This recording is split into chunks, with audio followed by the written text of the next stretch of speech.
Alright, hi everyone, welcome to the channel.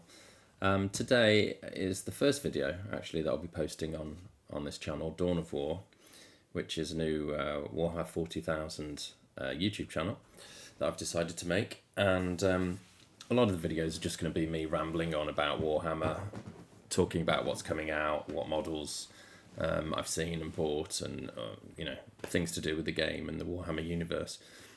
So today I wanted to just talk about the new Space Wolves release in general. Space Wolves are not an army that I've ever been into or really cared about or thought about collecting.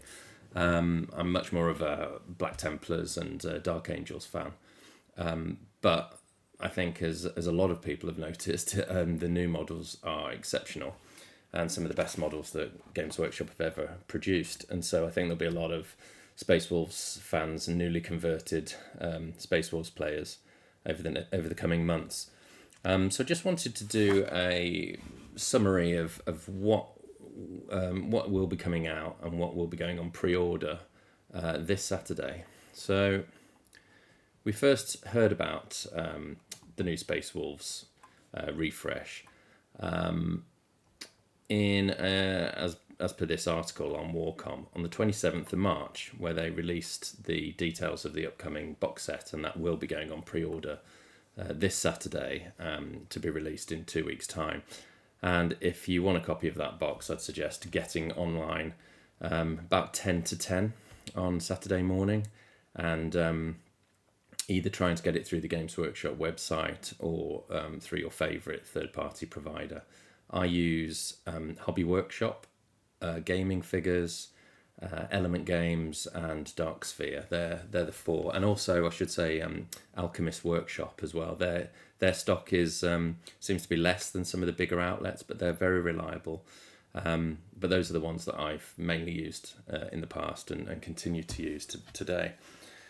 So, talking of the box set that's coming out, I'm just going to read through this initial article that we got. These epic new Space Wolves will write sagas worthy of the All-Father.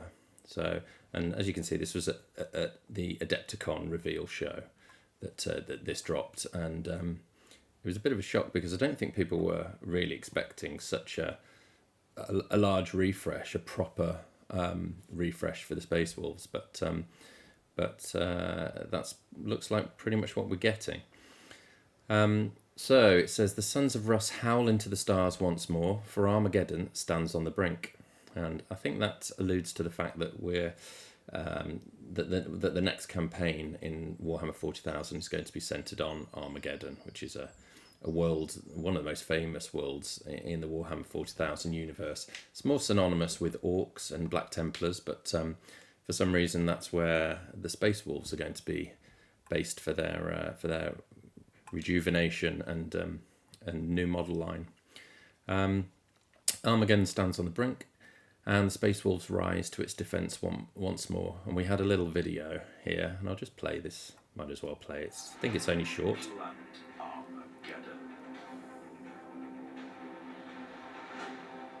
An imperial linchpin plagued by invasion and constant bloody warfare. Now the blood god's followers swarm across the planet's ravaged surface. On the brink of annihilation, So it starts with all the factions that didn't really get much this time around. will anyone answer their call?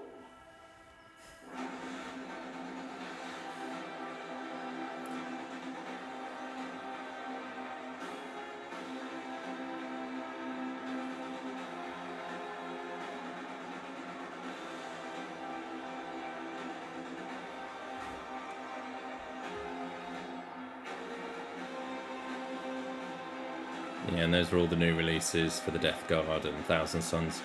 But the Space Wolves were the absolute star of that show. Adeptus Astartes must halt the demonic tide.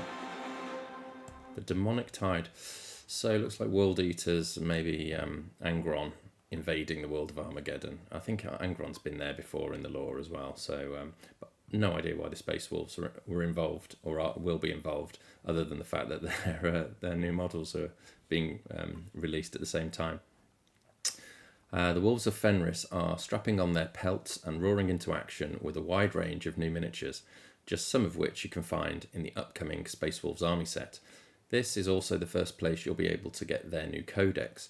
Well, that's not true, because Reddit is the first place you'll be able to get the codex, as we'll discuss in a minute, with a special cover dripping with Fenrisian style. So that just shows you what will be in the box. And I think it's a good box. We've had the prices come out, and it's £145, I believe, from memory, which means it will be about £118 from third-party retailers.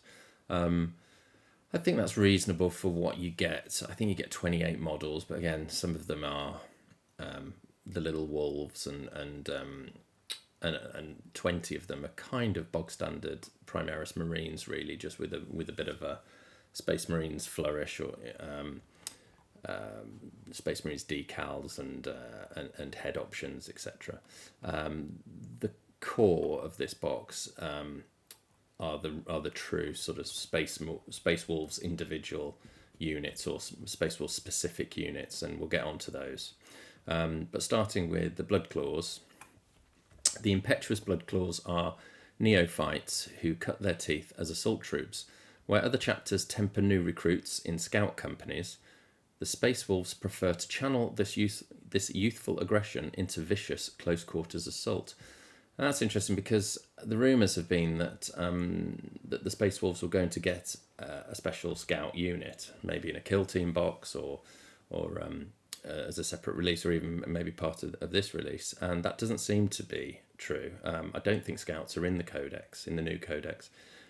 So these look like being the scout replacements, the Bloodclaws, sort of junior members of the chapter. Nice models. You can see they're really just Primaris Marines, sort of assault Marines, really. The difference being that some of these head options are quite clearly Space Wolves. Really don't like the beaky helmet. I'm not a fan of the beaky helmet, but opinions differ on that. So you can see a big earring there. It's very sort of Space Wolvesy.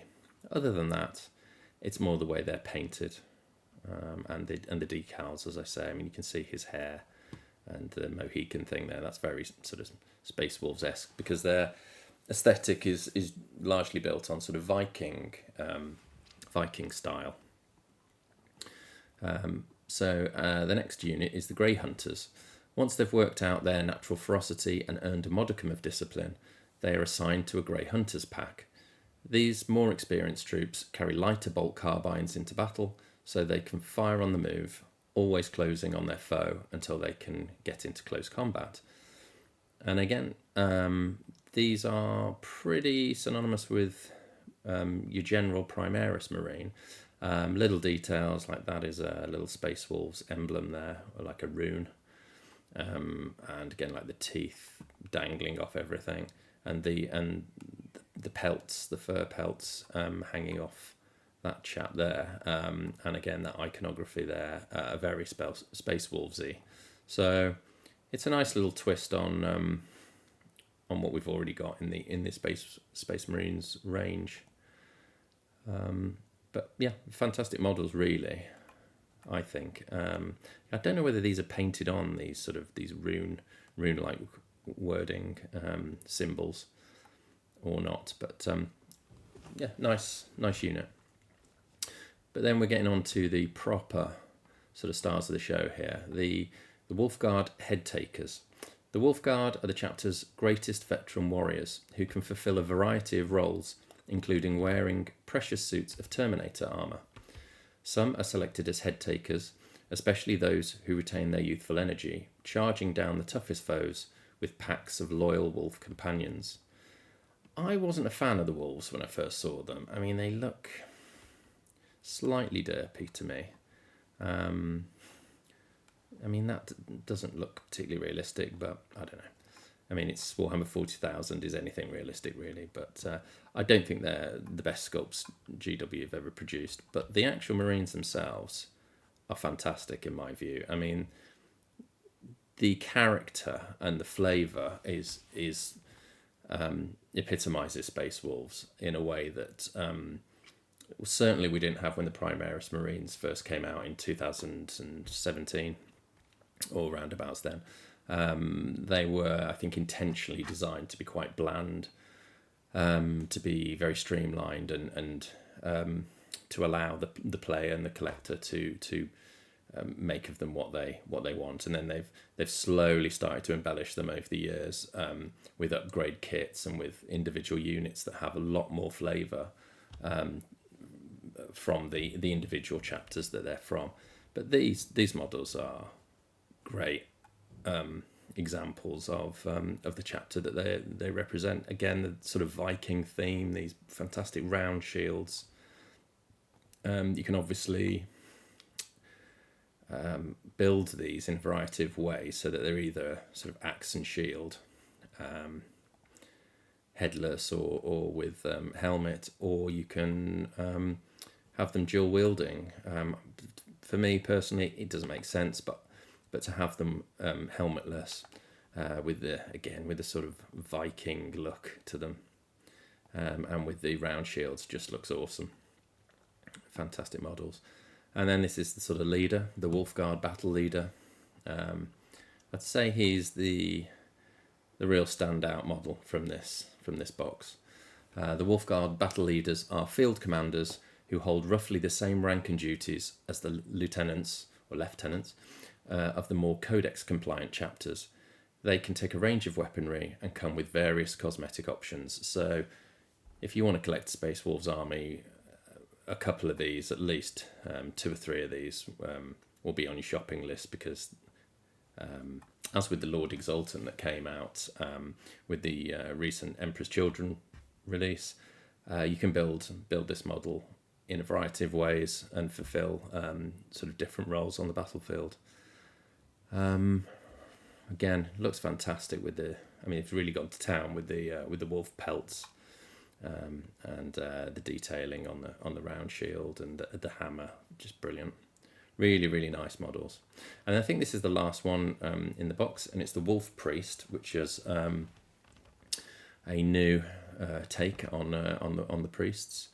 Essentially, like a chaplain type model in the Space Wolves army.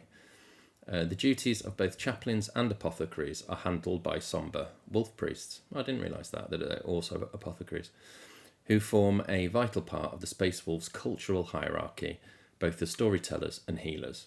They are terrifying to behold on the battlefield, booming excerpts from great sagas over the dim of battle, while glaring out from behind their chilling wolf skull helmets. And again, you might want more than one of these, because the different head options and the different weapon options as well are pretty cool. They all look great.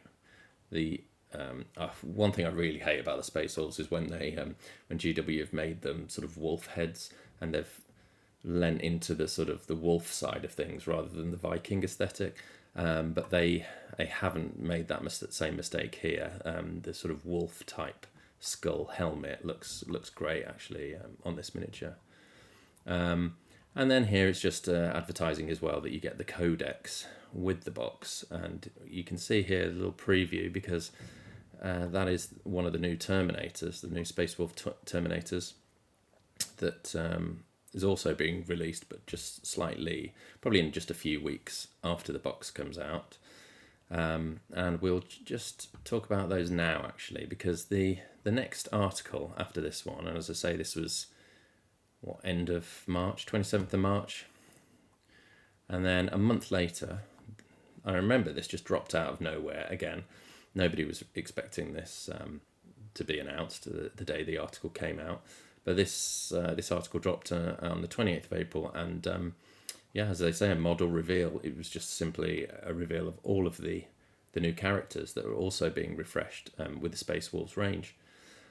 Logan Grimnar leading a pack of Space Wolves reinforcements. Now, Logan Grimnar, who is the the chapter master, I suppose you could call him, known as the Great Wolf. He had a pretty terrible model, and has had for the last sort of 10 years or so, where they basically decided it would be a good idea to make his model reminiscent of Santa on a flying sleigh. Again, GW, sometimes they have a bit of a failure of imagination, and Fenris, which is the home world of the Space Wolves, is largely a snowy sort of Arctic tundra type planet environment, and so hey, snow, why don't we just make it like Santa? Let's turn it into Lapland and just make an absolute joke out of the model of their main hero. So I think everybody, but particularly Space Wolves players, will be very glad to see that he now has a model befitting his stature as the most heroic of all Space Wolves. In between all of the reveals being shown off at Adepticon back in March, the Space Wolves wowed the crowd with a dazzling army set packed full of brand new miniatures. Yeah, we've just seen that. These Sons of Fenris have never been ones to do things by half measures, though. So it should come as no surprise that they've got even more miniatures to show off. Yeah, and who better to start off with than the Great Wolf himself? And I like this model, I think, overall. Again, not so keen on the wolves. They look a bit weird. That one does, certainly. Gigantic tactical rock. I mean, the tactical rocks are becoming like the penis extensions, for insecure Space Marine characters. And it's like, who's got the biggest tactical rock? Well, now Logan Grimnar seems to, because that is a massive base that he's on. All the better to shoot him off the tabletop with, I suppose, because you'll be able to see him from miles away coming across the battlefield. And there are certain things I like about this model and certain things I don't like. I love, again, the sort of totally excessive, ridiculous wolf pelt. The fact he's in Terminator armor still. Great axe there. It's fantastic. I'm not so keen on the positioning of his hands. The fact he's holding the axe down while he walks, and then he almost like he's petting his wolf there. It's a bit odd. I would have preferred a better pose, but the model itself is good. The head is fantastic as well. And overall, I'd say it's a decent model. I don't think it will last the test of time in as far as or in as much as a lot of people out there. A lot of people are saying this is the best model in Warhammer, or certainly in Warhammer 40,000. I just don't agree with that. But I haven't seen it in the flesh, so time will tell, as I say. Logan Grimnar is one of the most lauded warriors in the Imperium, with centuries of glorious service at the head of the Space Wolves to his name.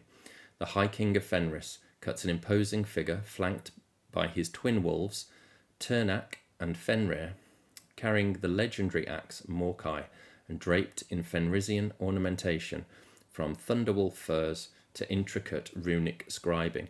One thing that a lot of people picked up on when this model first came out was the detail, including the detail on the inside of the cloak, which is fantastic to see that the modelers, the sculptors, whoever this was, I have no idea who sculpted this range of models, that they're taking the time and effort to make this the sort of grandiose model that it should be for a character of this prominence and fame in the setting.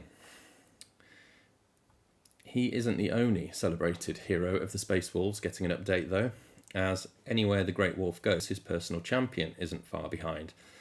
The mountain of muscle and ceramite, known as Arjak Rockfist, serves as the mailed fist of the High King, upholding the honour of the chapter by duelling enemy commanders and crushing their skulls under the weight of his massive foe hammer. Such is his skill with his hammer that he can throw it accurately over great distances, before teleporting the weapon back to his hand, now represented on the miniature with an optional assembly arm. Now, I wouldn't do that. This is a bit cheesy in my view. It's a bit like, oh, we've got a range of models that are loosely based off Vikings. Well, why don't we turn one into Thor and give him a teleporting hammer? Well, I don't like that, but opinions will vary on that. As a model, though, he is a great model and pretty much a solid upgrade on his existing model. I would build him like this with the just the sort of imposing stance that he's in, ready to sort of charge into the battle. I think it's a fantastic model. Love the Terminator armor. It's a really nice new twist on the established miniature and the aesthetic of Terminator armor and the Space Wolves. I think it combines it and ties it all together very well. They've done a really good job with all of these models, really. And the next one being Njal Stormcaller, who's the spiritual heart of the Space Wolves, with few rune priests in history able to call upon the power of Mother Fenris with as much finality. He calls upon the elemental powers of the storm to aid his allies and strike at his foes, conjuring concealing storms of wind, unfortunate, and deadly bolts of lightning wherever needed. Now, one thing I'd say about this model is I don't like the paint job. I don't think it's doing him any favours. I think really it's just me being picky, but these sort of bright colours, and even maybe the cloak are detracting from the model for me, making it look kind of busy. And also I really don't like the bird. Why they didn't just have him either as a separate model to the side or perched on his shoulder or something escapes me. But to just have this huge thing hanging off the side of him, if I ever buy this model, I won't be building him that way, I don't think. And I think once we see other paint jobs of this model, it will actually look a lot better. Njal Stormcaller used to be in Terminator armour. He's now back in just normal Tacticus, looks like Mark, I imagine it's Mark 10 armour, Primaris armour, although it's kind of hard to tell. It must be Primaris because of the backpack. And I think overall, a great model. He will look better, I think, in person than on this article, in this photo of this article. Nice tactical rock too. And then on to the next unit, which again a really, really nice take, a nice new fresh take on established, well loved models here. The Terminators. Those members of the Wolf Guard who do not take to the field as head takers are granted the honour of wearing ancient Terminator armour bedecked with runic carvings and Fenrisian totems, often left behind by their previous wearers. That's a bit ominous. If they've got a previous wearer, wonder what happened to them. And you can see that, again, we have a range of poses, very Viking in style with the hair and the pelts and the runes and the teeth. All the iconography. He looks almost oriental, but okay. Still good poses, good proportions. Nothing sort of silly or stupid. Quite like him, you get a sense of the weight of that autocannon sort of as he swings it round. Really good. Don't really have any complaints with any of these models, and I think there's going to be quite a lot of variation because you can see this one coming here is a variation on this guy with a massive thunder. Well, what is it? A power axe, I suppose. I don't think you have thunder axes, so maybe a power axe held in two hands, and then you can also build him with the lightning claws, or again with this really nice ornate round shield. Their immense experience makes these Wolfguard Terminators a deadly and durable force on the battlefield, with a choice to swap their storm bolters for beautifully decorated storm shields, amplified by the enormous relic great axe, Oh, that's a relic great axe. Okay, that answers that question. Fantastic. Or lightning claws wielded by the pack leader. So only the pack leader can have the lightning claws, but they look great. Really cool. So new miniatures will be coming to the shelves alongside the standalone release of Codex Space Wolves. So this will probably be in about a month, I would think, after. So in 6 weeks from today, it'll be a month after the box set releases.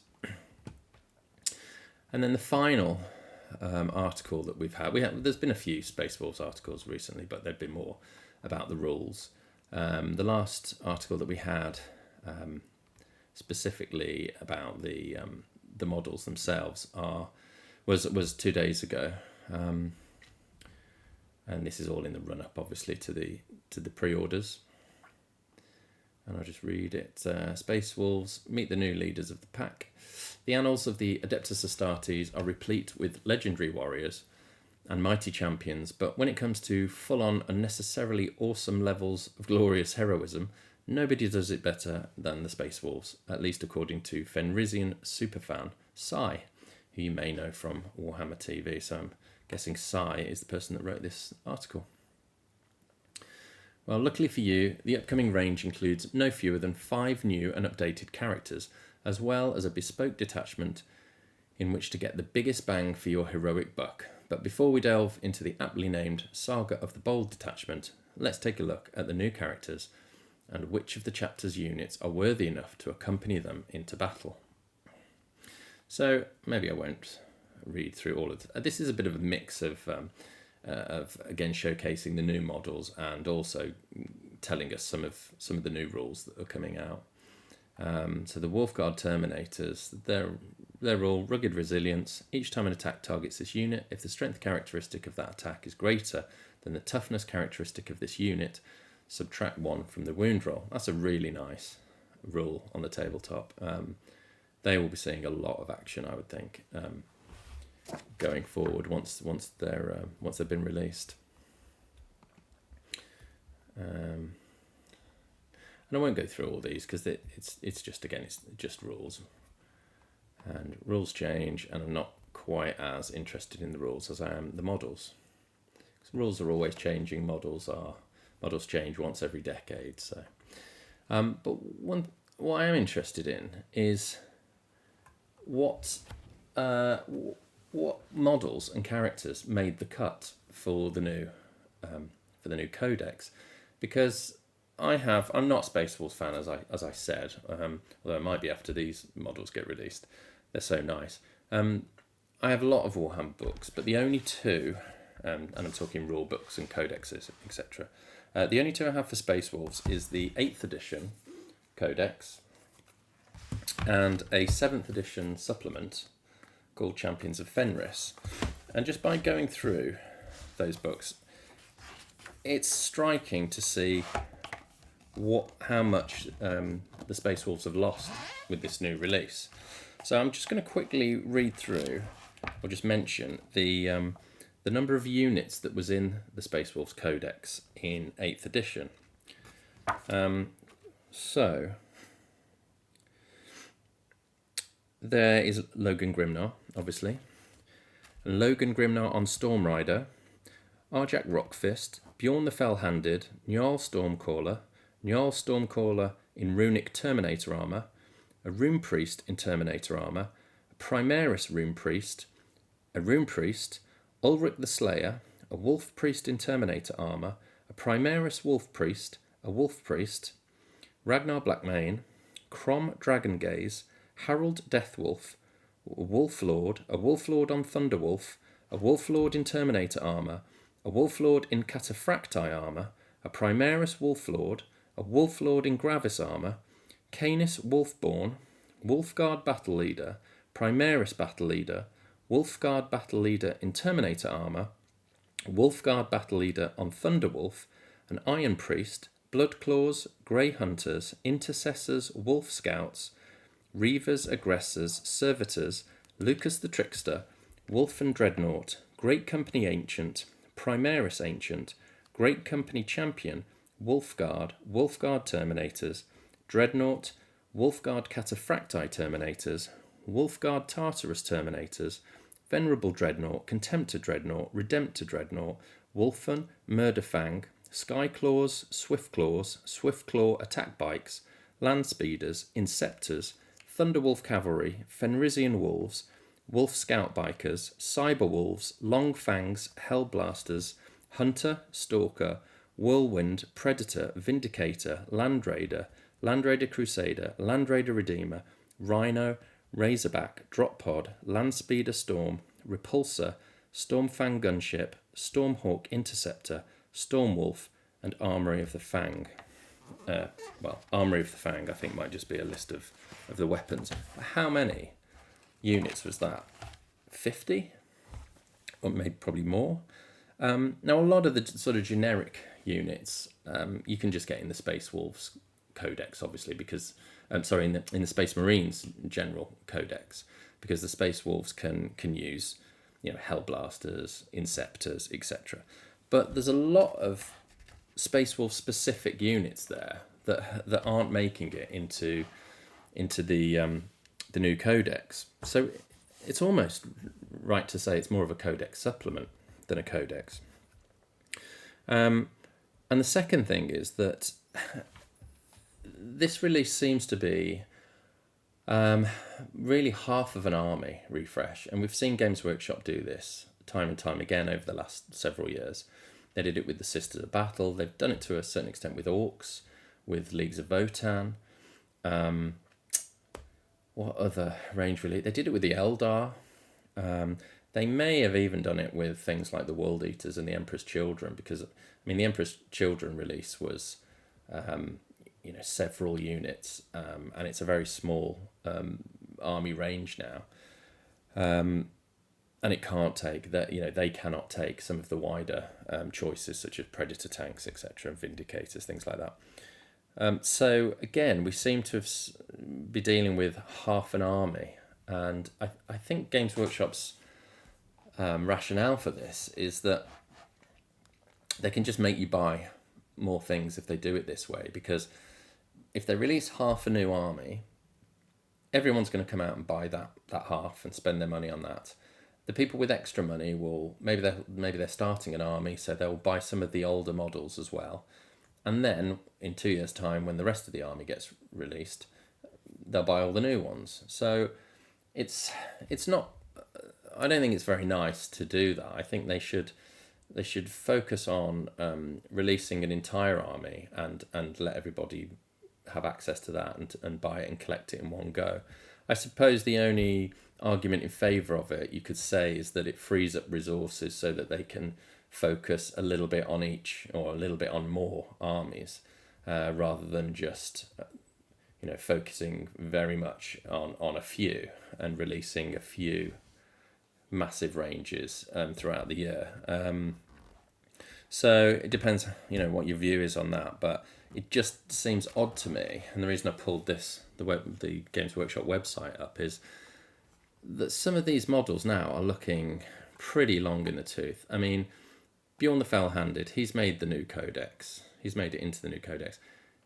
That's a lovely model. Bjorn's a great model, but he is tiny now compared to a Redemptor Dreadnought, for example. So he's going to look ridiculous on the battlefield next to all of these new Space Wolves releases. Logan Grimnar must be bigger than him. It's absurd, really. And similarly, the Thunderwolf Cavalry.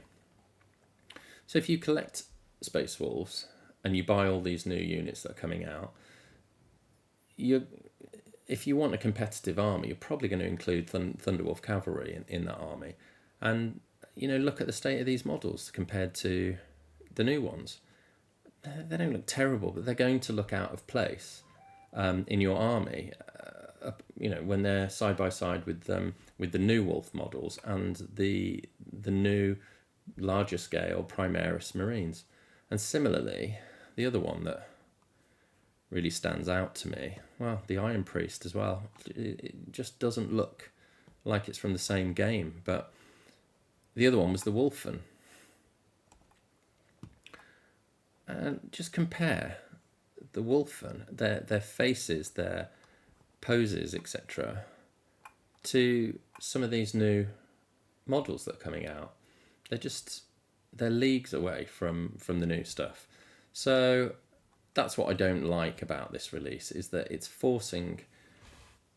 kind of forcing Space Wolf players to have a disjointed army with half the range, or a significant proportion of the range being sort of older models with an old-fashioned style.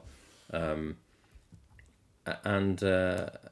it's a shame that somebody who's a real Space Wolves fan can't just go out and buy a whole new range, a whole new army, and have it all tied together and be a cohesive force on the tabletop. So that would be my only comment. And then if we look at, and these are leaked images on Reddit. I think this is the rules aspect of it, actually.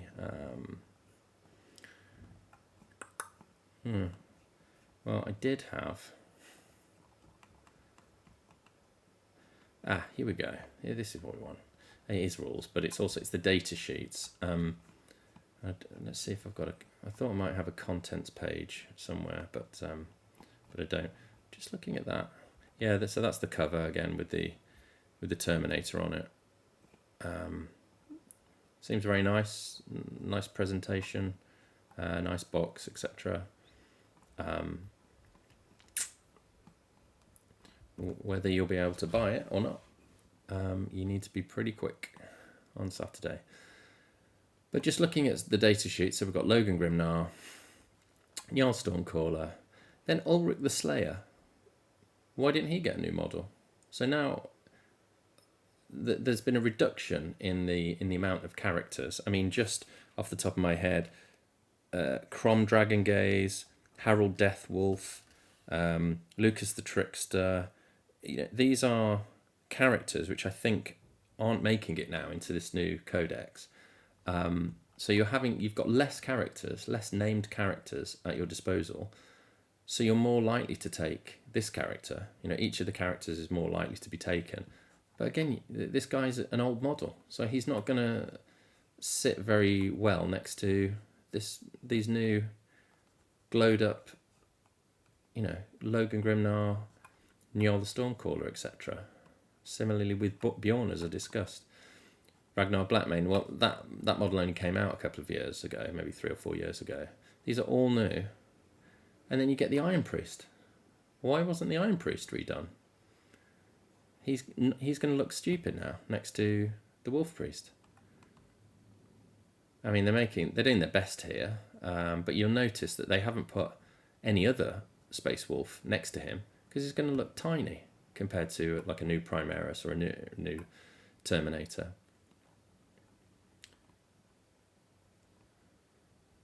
So it's just slightly odd. I mean, I know that Games Workshop can't just make everything all at once, but and again, the Thunderwolf Cavalry. But would it have killed them to just redo those two characters as well, and the Thunderwolf Cavalry and the Wolfen? I think if they'd have done that, you'd have a new range that, I mean, just absolutely everybody would buy, because it'd just be too tempting. But I mean, look at these models. Look at that. They're too old to sit next to these new models. Now, it wouldn't surprise me, as I say, if maybe in the next edition or within 2 years' time, we see that a new Murderfang, a new Bjorn, a new Iron Priest, etc., comes out. But it would have been nice to include them in this new range refresh. So those are my thoughts basically on this newest of 40k model ranges coming out. Overall, I really like them. I really like what they've done. I think even the sort of standard troops, these Bloodclaws, Grey Hunters, and the Terminators, they're really, really good additions. They're tasteful. The range is tasteful. They've included and retained everything that the Space Wolves are known for and loved for by their collectors. But they've introduced the modern aesthetic, the Primaris, as I say, in a tasteful way. They've managed to combine them so that they don't feel out of place, and this will be a really great army range once it's complete. But as I say, they need to refresh the full range, and the sooner the Thunderwolf cavalry and the Wolf and the Dreadnought models are also refreshed, the better, I think. So I'm on the fence. I may get these models just because they look so nice, but I'm 50-50 on it, whereas if they'd have done the full range, I would have gone all in. So anyway, let me know what your thoughts are. Am I talking rubbish, or is there anything you agree with or disagree with in what I've said there? You can email me at dawnofwar@gmail.com, or just leave a comment below in this video. But I look forward to having a chat about the new Space Wolves, and hopefully I'll see you in the next video. Cheers, bye.